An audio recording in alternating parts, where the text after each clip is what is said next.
नमस्कार दोस्तों, स्वागत है आपका वेद स्टडी चैनल पर। आज हम लोग देखने वाले हैं बिहार पुलिस कांस्टेबल एग्ज़ाम 2024 के लिए जो है हिस्ट्री के जीके जीएस का क्वेश्चन।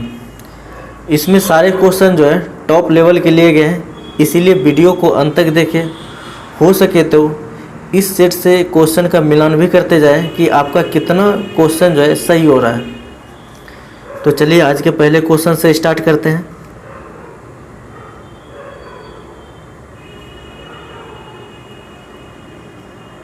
पहला सवाल है कि रणजीत सिंह किस मिस्र से संबंध रखते थे? तो ये संबंध रखते थे शुक्रचकिया से। ऑप्शन बी जो है इसका राइट आंसर होगा। कौन सा अंतिम सम्राट मयूर सिंहासन पर बैठा था? तो ये बैठा था आपका मुहम्मद शाह। ऑप्शन सी जो है इसका राइट आंसर होगा। 1857 की क्रांति कहाँ हुई? तो ये हुआ था आपका मेरठ से। ऑप्शन सी इसका सही जवाब होगा।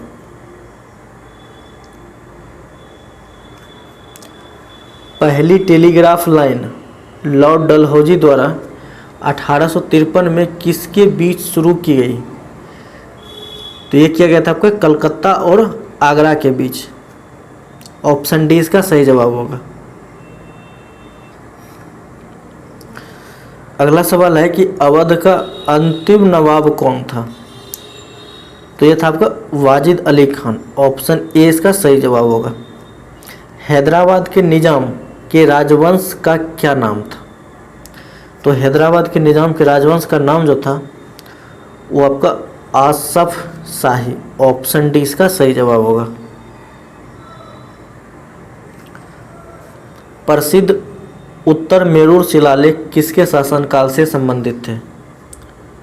तो ये था आपका परातंक फर्स्ट। निम्न में से कौन सी लड़ाई फलस्वरूप हुमायूं भारत के शेरशाह द्वारा निर्वासित किया गया?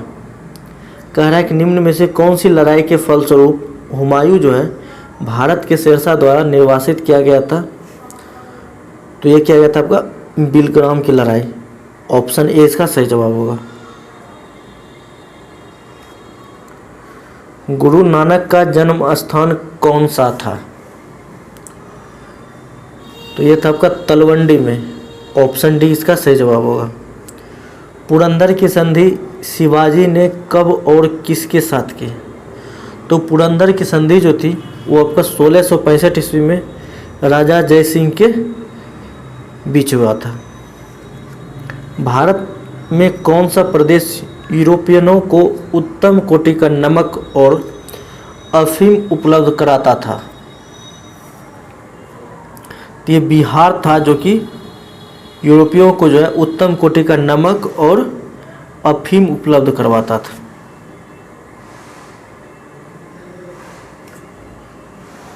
अकबर के शासनकाल में विद्वानों के समूह ने महाभारत का संस्कृत से पर्शियन में अनुवाद किया। इस पर्शियन अनुवाद को क्या कहा गया? तो ये कहा गया आपका रज्मनामा। ऑप्शन बी इसका सही जवाब होगा। नूरजहां का वास्तविक नाम? नूरजहां का वास्तविक नाम क्या था? तो ये था आपका मेहरुन्निसा। ये उसका वास्तविक नाम था। गोलकुंडा के राजा कहलाते थे? कुतुब शाही कहे जाते थे। ऑप्शन ए इसका सही जवाब। उड़ीसा के गजपति राजवंश का संस्थापक कौन था? तो गजपति राजवंश का संस्थापक जो था वो आपका कपिलेंद्र। ऑप्शन बी इसका सही जवाब होगा। कश्मीर का जैनुल आबदीन जो 1420 से 1470 में अपनी कला और साहित्य की संरक्षता के लिए प्रसिद्ध था, किस राजवंश से संबंधित था? तो ये था आपका शाहमीर राजवंश। इनमें से कौन से बहमनी सुल्तान ने अपनी राजधानी गुलमर्ग से बीदर स्थानांतरित की? तो ये क्या था आपका अहमद शाह वली। ऑप्शन डी इसका सही जवाब होगा।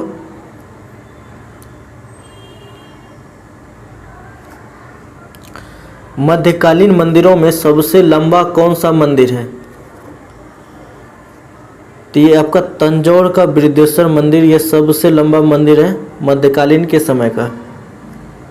किस राष्ट्रकूट राजा ने एलोरा में शिव का प्रसिद्ध कैलाश मंदिर बनवाया? तो ये बनवाया था आपका कृष्ण फर्स्ट ने।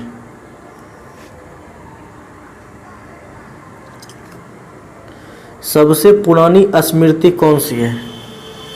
तो सबसे पुरानी स्मृति जो है ये आपका मनु स्मृति है। इनमें से कौन सा जैन दर्शन से संबंध नहीं रखता? तो जैन दर्शन से संबंध जो है भैया ये नयावाद। किसने सबसे पहले ब्राह्मणों को भूमि उपहार की रीति शुरू की? तो ये क्या था आपका सातवाहन वंश ने। ऑप्शन ए जो है इसका राइट आंसर होगा। भारत में सोने के सिक्के सर्वप्रथम किसने जारी किए? भारत में सोने के सर्वप्रथम सिक्के किसने जारी किए? तो ये किया था इंडो ग्रीक। ऑप्शन ए जो है इसका राइट आंसर होगा। इंडो ग्रीक ने सोने के सिक्के सर्वप्रथम जारी किए थे। कौन सा पल्लव राजा शंकराचार्य का समकालीन था? समकालिक था या समकालीन कहिए। तो ये आपका दंतीवर्मन। ऑप्शन डी इसका सही जवाब होगा। बादामी के चालुक्यों का संस्थापक कौन था? तो बादामी के चालुक्यों का संस्थापक जो था वो पुलिकेशिन फर्स्ट। ऑप्शन ए जो है इसका सही जवाब होगा। किस चीनी बौद्ध यात्री ने हर्ष के साम्राज्य का दौरा किया था? तो ये क्या था आपका वैनसांग ने। ऑप्शन सी इसका सही जवाब होगा।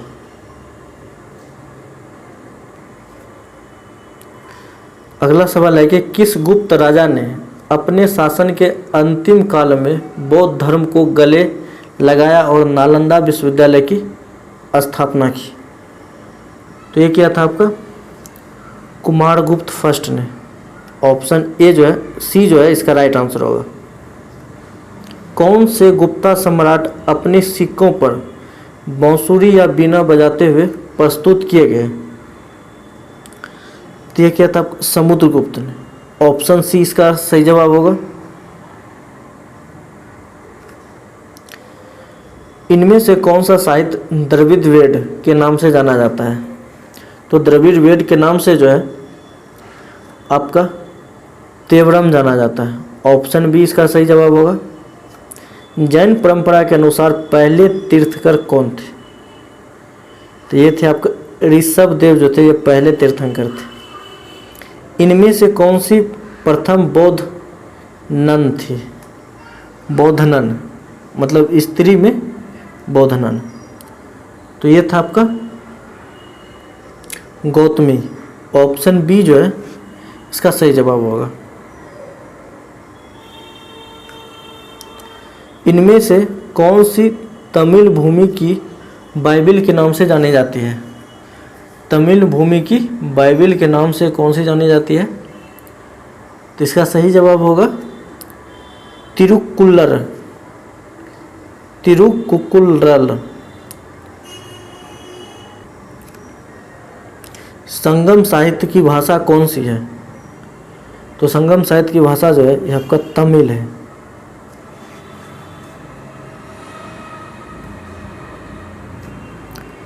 सबसे पुरानी भारतीय दवा आयुर्वेद का उद्गम है। तो ये आपका अथर्ववेद में। पूरा वैदिक काल में कितने भगवान आर्यों द्वारा पूजित थे? कहता है पूरा वैदिक काल में कितने भगवान आर्यों के द्वारा पूजित थे? तो ये था आपका 33। ऑप्शन डी इसका सही जवाब होगा। सिंधु सभ्यता निम्नलिखित किस काल से संबंध रखती है? तो सिंधु सभ्यता जो है ये आपका आदि ऐतिहासिक युग से संबंध रखती है। ऑप्शन डी इसका सही जवाब होगा। एपिग्राफी क्या है? तो एपिग्राफी जो है ये आपका शिलालेखों का अध्ययन जो है एपिग्राफी कहलाता है। मोहनजोदड़ो की सबसे बड़ी इमारत कौन सी है? तो मोहनजोदड़ो की सबसे बड़ी इमारत जो है वो ये बड़ा धान्यगार यानी ग्रेट ग्रैंडी भी बोला जाता है। ऑप्शन बी इसका सही जवाब होगा। भारतीय उपमहाद्वीप में सबसे पहले खेती कहाँ हुई? तो सबसे पहले खेती जो है वो आपका मेहरगढ़ में शुरू हुआ था। मानव आत्मा का एक शरीर से दूसरे शरीर में गमन किस वैदिक साहित्य का विश्वास है? तो ये है आपका उपनिषद का। ऑप्शन डी जो है इसका सही जवाब होगा। किसके संरक्षण में संगम साहित्य की रचना की गई? तो ये क्या कहता है? पांड्य के। ऑप्शन सी जो है इसका सही जवाब होगा। हर्यक राजवंश का संस्थापक कौन था? तो ये था आपका बिंबिसार। भारत में प्रथम बार महायान बौद्ध ने आदर्श पूजा का अभ्यास प्रारंभ किया। इन्होंने कब ये अभ्यास प्रारंभ किया? तो ये क्या था? पहली शताब्दी में। ऑप्शन सी इसका सही जवाब होगा। इनमें से कौन सा सबसे पुराना जैन ग्रंथ कहा जाता है? तो सबसे पुराना जैन ग्रंथ जो है भैया वो है 14 पूर्व। ऑप्शन सी जो है इसका सही जवाब होगा। कब और किसके द्वारा अशोक के शिलालेखों के गूढ़ अक्षरों का प्रथम बार पढ़ा गया? तो ये पढ़ा गया था आपका 1837 में जेम्स प्रिंसेप के द्वारा।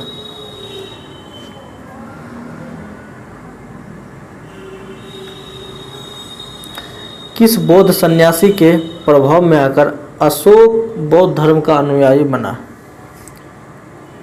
तो ये उपगुप्त के। ऑप्शन ए जो है इसका सही जवाब होगा।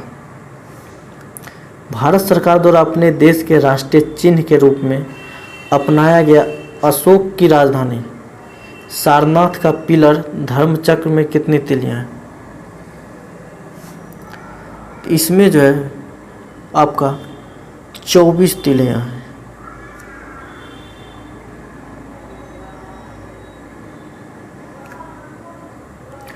कब और किसके शक युग प्रारंभ किया? कब और किसने शक युग प्रारंभ किया? तो ये क्या था आपका कनिष्क जो है 78 ईस्वी में। किस चीनी राजा ने 220 ईस्वी पूर्व चीन की विशाल दीवार को बनाया?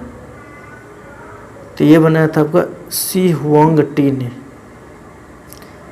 दक्षिण पथी की पदवी पहले किसने ग्रहण की? दक्षिण पथपति की पदवी सबसे पहले किसने ग्रहण की? तो ये क्या था आपका श्री सतकर्णी फर्स्ट।